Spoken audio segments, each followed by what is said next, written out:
Hey guys, before we get started with this video, I do want to thank our sponsor for this video, Super Evil Megacorp, who makes one of my favorite all-time mobile games, which you might have heard of, Vainglory. It's a free-to-play MOBA that's available on both iOS and Android, and it's honestly a blast to play. I play it all the time. If you want to add me on there, it's RMRDNL. Now we are giving away a couple of App Store, Google Play, and Amazon gift cards, so you guys can get some stuff on there. So do check out the link below to enter that. With that said, real quick things about the game. There are lots of unlockable characters and a few game modes that make this really fun to play for new mobile players or those that have been playing for a while and want more of a competitive mode where team strategy is vital. They have that as well as their new 5v5 mode, which is like a full-blown MOBA. Aside from that, the game is beautifully built, the maps and characters are super detailed, and if you happen to have the new Razer phone or iPad Pro, you can actually play this in 120 frames per second, which is pretty awesome. If you don't have those, then it's still going to be 60 frames per second, which still looks awesome as well. But yeah, I personally actually do enjoy playing this game, and I do have to commend them for not forcing in-app purchases in the game.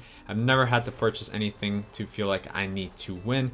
And you can easily win with any of the characters you can unlock via game just by playing like a normal game. So yeah, do check the game out. And again, I do want to thank Super Evil Megacorp for sponsoring this video. But yeah, today we are taking a look at Beam, which is essentially a digital pin that allows you to change what is being displayed. You can put pictures, logos, or moving GIFs on it and attach it to a shirt, sweater, backpack, or really anywhere where you'd put a traditional pin. Aside from this being a neat little gadget, this is essentially a sneak peek at what we're going to start seeing over the next couple of years, which is even more wearable tech that serves purposes other than to just tell you how many steps you've walked. Taking a closer look at the box, it definitely looks and feels like a premium product you'd see at a retail store. Now inside the box you get Beam itself along with two magnetic sets, a metal pin casing in case the item is too thick for magnets, as well as a lanyard, two silicone covers, and a USB charging cable. Now onto Beam itself, it's available in black and white.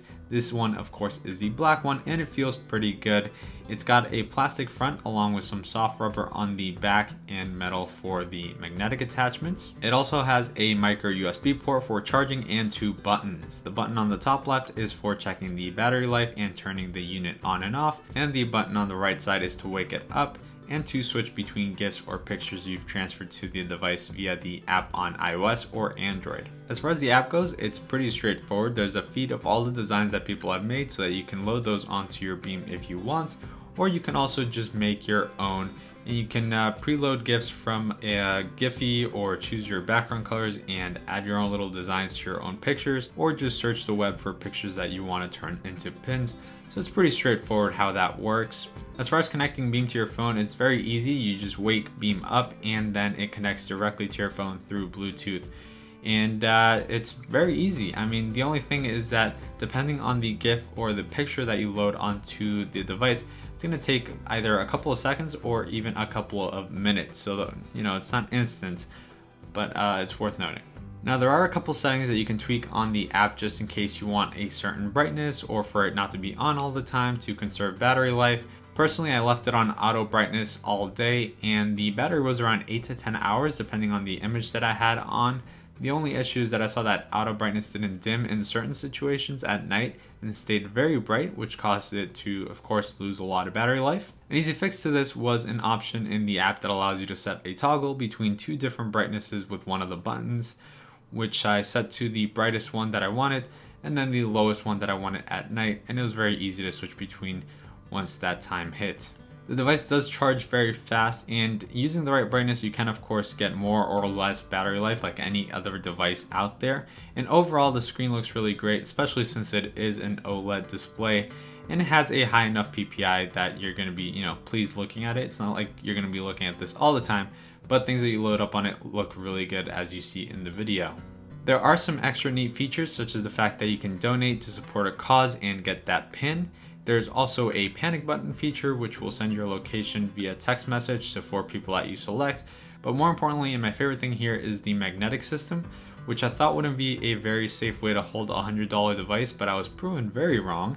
Basically how this works is that it has a magnet that goes under a shirt or under a sweater and then another one that goes on top, and then you're ready to go. So let's say you could leave one on your backpack and put one on a shirt and then switch it between when you want it Or you could use the magnetic, or not the magnetic pin, but the metal pin that it comes with in case you aren't too confident on magnets and you want to put it more securely on something like a backpack or anything.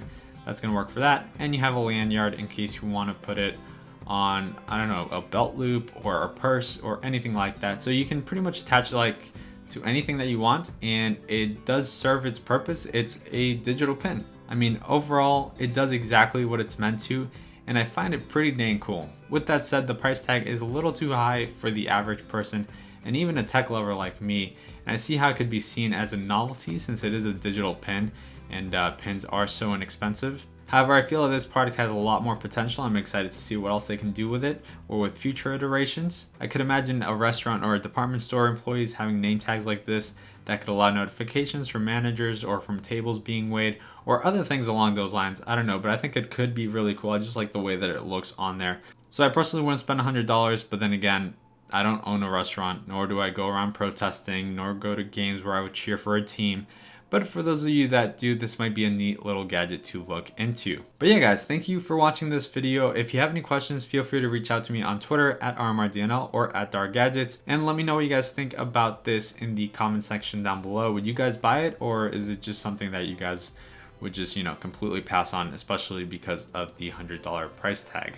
Let me know in the comments, and Happy New Year to everybody. Hope you have a wonderful one, and I'll catch you guys in the next one. Goodbye.